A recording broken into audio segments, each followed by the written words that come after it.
Hello, everyone. Sarah Pacaro, wondering if you are ready to have a talk today about the thing that sells. So let's talk about sex, specifically hypersexuality as a result of abuse. If you're new to my channel, you know we talk about all things narcissistic abuse, specifically what happens to one as a result of past trauma, narcissistic abuse, or childhood emotional neglect, which leads to narcissistic abuse, typically in relationships and partnerships as adults. So, one of those is hypersexuality as a result of abuse. And abuse is, like other videos I have that describe childhood emotional neglect, that invisible type of abuse because it's not something that happened to you, but the absence of something that you needed in order to develop a healthy relationship within yourself, within the belief system that you have that is unconscious, that driving force in your life, the unconscious beliefs you have about yourself because of things that were done to you or the absence of things that you needed to establish a firm, healthy, solid foundation in your life. So today's topic, hypersexuality as a result of abuse, is a really important one.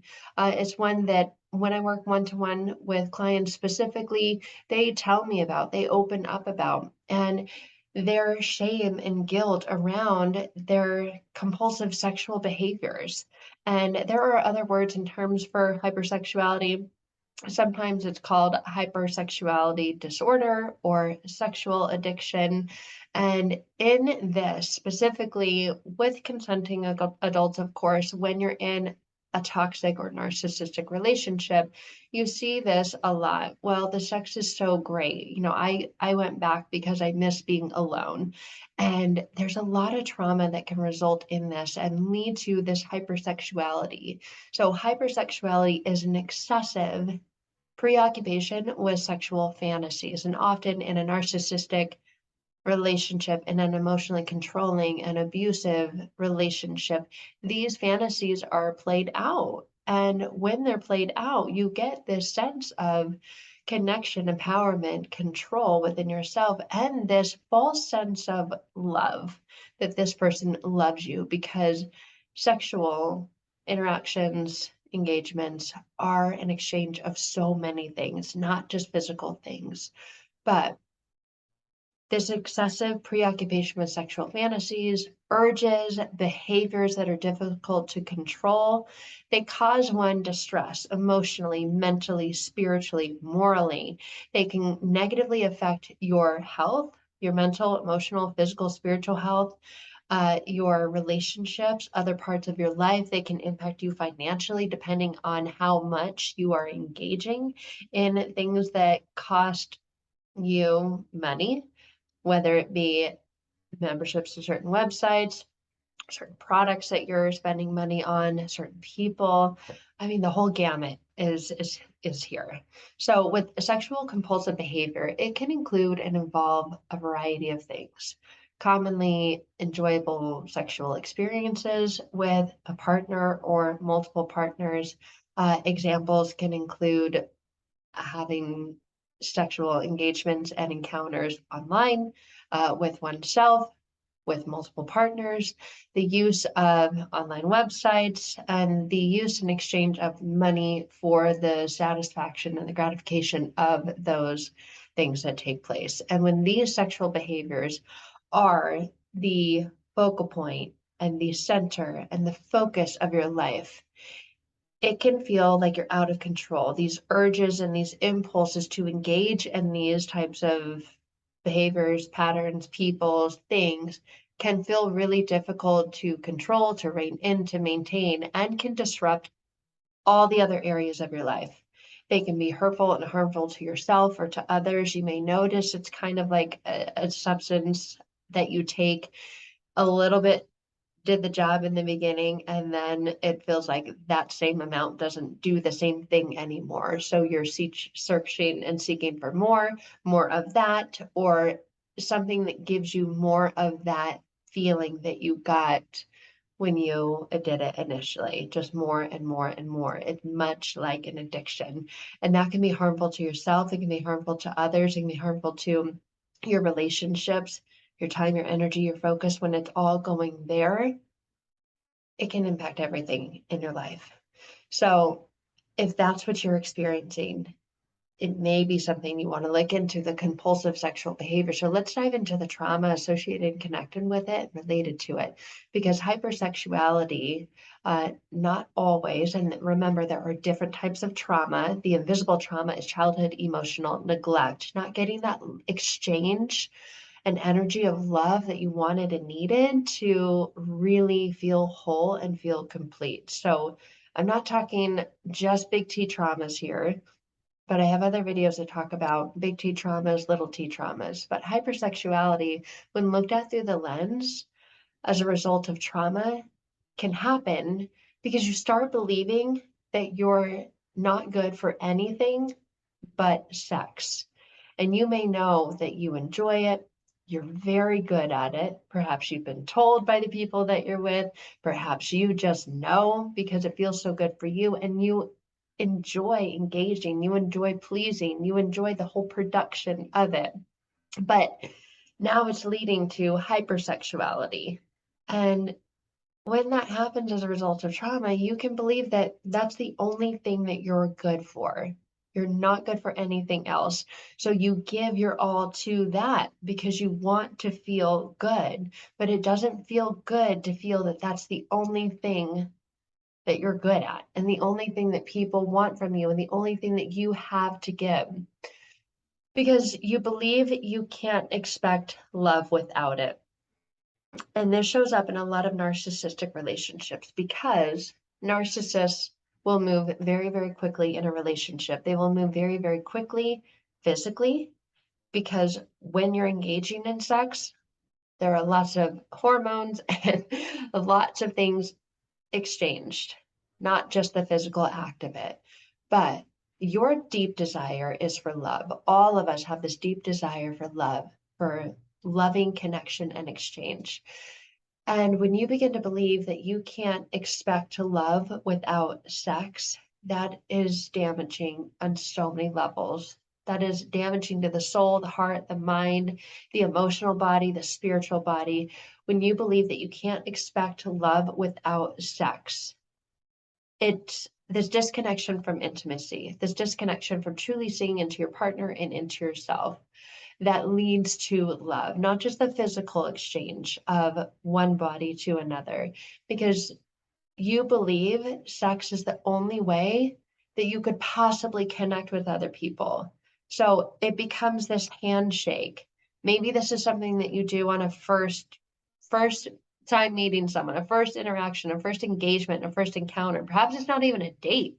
Perhaps you're just out at a bar and you take someone home or they take you home and you enjoy it in that moment for the night, that which you can recall of it, depending on how much you've had to drink before you get to that point.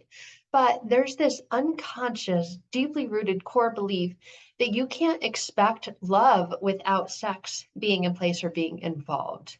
So, because you believe sex is the only way that anyone could possibly connect with you or connect with anyone else, you freely and openly put yourself in situations where you get that experience. Because what you're truly after is the experience of receiving love and knowing that you are worthy and deserving of being loved as you are and for who you are. And in exchange for that, giving sex to receive that. But that belief is fleeting, it is temporary, and it often leaves you after the exchange of sex is involved with tremendous amounts of guilt, of shame, of regret, of heartache because of that inner unconscious core belief. Because you more than likely have this belief that sex is the only kind of intimacy that you're any good at. It's much easier for you to have sex and be physically involved with a person rather than talk about feelings and be emotionally involved. So you can almost compartmentalize your emotions and just have fun physically. But when it comes to true intimacy, opening up, being vulnerable, talking about yourself and who you are, and truly letting someone into your world, into your mind, into your heart to be seen for who you are, no, no, let's just divert. Let's just go have sex. Let's just physically play this out. Because maybe that's an unconscious belief you have that sex is the only kind of intimacy you're any good at. So you're just going to play it out physically and leave the emotional component over here on the shelf or over and off to the side because you don't know how else to get attention. So you flaunt it, you make them want it physically, you present yourself to be attracted physically because you know that that works to get attention. But to truly connect with someone emotionally, I might not get attention. You know what? In fact, I might be rejected. And no one unconsciously wants to experience rejection. We want and need to experience connection. So you don't know how else to get that attention and connection other than that physical exchange because it's much easier to get sex than love. So much easier. And if you don't believe me, just hop online on any app. You will see the people who are only out for that. And they may have these same beliefs too. And that is heartbreaking, but it's true because it's so much easier to get sex than love. It takes a lot more work to truly get love, to feel love, to believe that you're worthy and deserving of receiving love, not just through sex, and to separate the connection between the two. There's a gorgeous connection when those two are involved, but when they're separate, you're also left feeling separate, feeling isolated, feeling disconnected from yourself, unfortunately. But perhaps you engage in sex and cuddling after sex. Maybe you do the sex, okay, sex, do that. And then cuddling after sex, perhaps is the only way that you know how to get non-sexual physical touch. Perhaps physical touch is one of your love languages, but holding hands doesn't do it. Having someone just go like this through your hair doesn't do it. Having someone rub your back, give you a foot massage doesn't do it, right? It's not the same as sex, but you really want that intimate, loving connection of someone just rubbing your back, massaging your feet, running their fingers through your hair, or cuddling with you, just holding you. And the only way you know how to get that is post-sex. So you do what you need to do first to get what you really want and need. Maybe that's the only way that you believe you can get physical touch. Or perhaps you're high or you're drunk all the time because without being in an altered state where you're not fully present, where you're slightly disconnected from yourself, you have no attraction, you have no desire. Your libido is gone, is absolutely nowhere unless your state is altered. So therein lies another layer to this. Perhaps you're using drugs or alcohol to get to that state where you can engage in sex because without it, you don't want it. There's no attraction, there's no desire, there's no libido anymore. And you're hoping that by getting high or drunk will kickstart the libido, the desire, the attraction, and then you can have sex. That'll kickstart that connection. But without that substance, there's no connection. There's just disconnection. And you know, I'm good at sex, and it's the only way that I can get respect, recognition, and connection. That sex thing that you're good at. And I'm not downplaying sex. It's a beautiful, wonderful gift that we have, but I'm talking about when it becomes a problem in your life, when it starts to impact every area of your life negatively. So if you were told, perhaps one time, you were bad at sex, who was the first person that you were ever with? Regardless, if you have this belief that you're bad at it, and then you develop this belief from that, the feelings of shame, the feelings of embarrassment were connected to that belief because of those words, you're bad at sex, or you had a relationship and you found out that that person cheated on you. And maybe you knew who they cheated on you with. And then you became jealous of that person, envious of that person. You began wondering if they were better than you.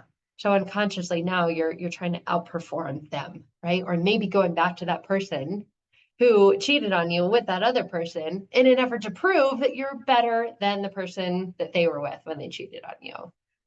Maybe you were told you're bad at sex. Maybe you just feel like you're not good at it. Maybe you have retroactive jealousy, and I've done another video on that, and you are hyper focused on your partner's other partners, and you want to outperform them. You want that person to think that you are the greatest thing sexually since sliced bread, and you're constantly in an effort to now try and get better at it.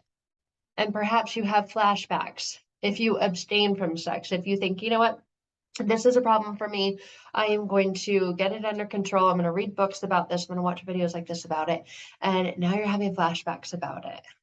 That is all connected to what is going on internally and unconsciously because you feel desperate, you feel scared, you feel anxious, you feel helpless.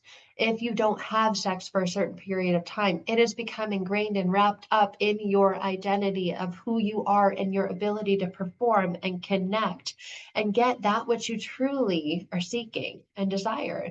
But you associate sex with danger and perhaps don't believe that you're allowed to be safe because intimacy is into me. See, when you truly break it down and break it apart, that desire is to see within yourself. And now there's this association with sex and danger. And you don't believe that you're allowed to be safe, perhaps because you've had experiences with people who've taken advantage of you, people who have used you for that, people who've abused that. And there's perhaps part of you that allowed that to happen because you just wanted to feel good. And that was the only thing that you felt that you were good at. But now you're feeling so bad so much of the time that sex and orgasm is the only way that you feel like you can calm down or feel good anymore. Because you get that high, you get that just euphoric opening experience when you experience orgasm or sex or the inner action and exchange of being a part of someone else experiencing that as well. And that's the only way that you feel good anymore. So if you've had a long history of being targeted by perpetrators or abusers who you felt you couldn't say no to, who took advantage of you, who perhaps you allowed to take advantage of you because you gave in and you found yourself in that situation and felt like that was the best and easiest way to get out of it was just give them what they want, you're still emotionally trapped in that, still emotionally trapped in that belief system internally, unconsciously, that that's all you're good at, that's all you're good for, and have no idea how to get out of that. Your self-worth is shot, your confidence is shot, your belief in yourself is shot. You want to experience that same joy and beauty and pleasure without having sex to be involved. If it is, great, but you don't want it to have to be involved to experience that same almost high that you get when it is. So if sex is physically or emotionally painful for you, or you're using sex to self-harm, which is also really common, hypersexuality after trauma, and again, it doesn't have to be just big T traumas. It can be the emotional neglect that you experienced. It can be trauma from a narcissistic relationship that you experienced, is way more common than anyone wants to believe. And it can happen for many different reasons. So a person with hypersexuality may notice that sexual activities begin to control and rule and dominate their life. They begin to take precedence over everything else in their life and may exhibit symptoms, behaviors, such as an inability to reduce those sexual behaviors, compulses, desires, or sorry, not compulses, impulses and desires, and this inability to control them or engaging in sexual behaviors despite adverse consequences. Perhaps you're going out there and not using any protection, and you're finding yourself in a clinic weeks later with, what is this? Obviously, that's an adverse consequence from engaging in sexual behaviors. Perhaps your relationships are failing because you're cheating on your partners. Perhaps it's issues at work. Maybe you're doing it with people that you work with.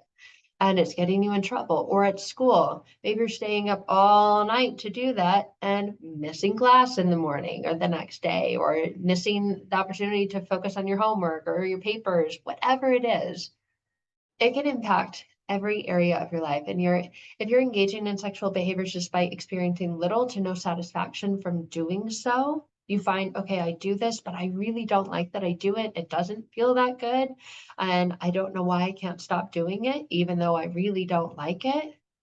That's an experience of this as well, and a result of hypersexuality, experiencing increased tension or extreme arousal leading up to that sexual activity. If you've noticed that you're angry and you're doing it anyway, because doing that allows for that relief and loss of tension afterwards, you notice this wave of getting angry, and then that's the only way to release. Whatever it is, whatever you want to call it, that's the nature of the behavior. So really what it comes down to is this untreated compulsive sexual behavior that can and does damage significantly your mental state, your emotional state. It impacts your physical state. It impacts everything. It impacts your self-esteem, your confidence, all of your relationships, even the ones that you have where you're not engaged sexually. You feel this shame and this deeply rooted sense of shame because they don't know that about you. And oh, help us if we did. So it impacts your career, your health, and obviously impacts other people because everything you do impacts everything around you. So if you're experiencing this hypersexuality as a result of trauma, and like I've stated before, and I always will, it's not always just big T traumas. It can be emotional neglect in a relationship. It can be emotional neglect from your upbringing, from your parents, that exchange and interaction of love that you never received. Therefore, you believe you don't deserve to receive it. That's really what's going on. That's what's going on at the very core and root of this. And that's where your unconscious beliefs come into play in helping you transform and heal and completely change your life so that you can get to that place where you can truly be intimate and feel safe with yourself and with your partner that you are having this physical exchange with. So I hope you have found this video on hypersexuality as a result of trauma helpful, encouraging to you to know that there is hope when you truly get to the core and the root of those unconscious beliefs that you have about yourself, those areas within yourself that don't feel safe to trust, don't feel safe to put yourself out there, that the beliefs that you're not worthy of anything else, and the beliefs that you're not good at anything else other than sex. That is absolutely false, completely untrue, but I understand how it feels when it feels that it is. I'm here to tell you that it's not. And when you're ready to completely transform your life, your inner mindset, those unconscious beliefs you have about yourself as a result of hypersexuality, I would love to connect. I'd love to see if we could fit together to work one-to-one to completely reprogram that. All right, guys, that is it for today. I hope you found this video helpful, and please reach out if you have any questions or leave your comments below. Bye for now.